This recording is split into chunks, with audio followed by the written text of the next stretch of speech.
कृष्णा चव्हाण राहणार रातंजन तालुका बार्शी जिल्हा सोलापूर। आमचे शेताच्या शेजारी अंकुश मोरे व विश्वास मोरे यांचे खडी क्रेशर सुरू आहे।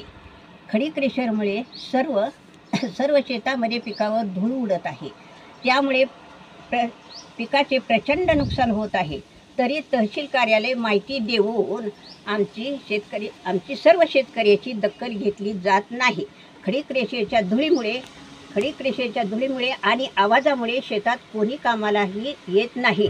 खडी क्रेशर मालक आम्हाला सारख्या धमक्या देतो व आमच्या मुलांना मारहाण करतो व आम्हाला सर्वांना कोठे जायचे तिथे जावा असे म्हणतो। म्हणून आम्हाला सर्व बायकांना भीती वाटते। आम्हाला न्याय मिळण्यासाठी 17/3/2025 रोजी जिल्हाधिकारी सोलापूर कार्यालयासमोर सर्व शेतकरी आमरण उपोषणला बसणार आहोत।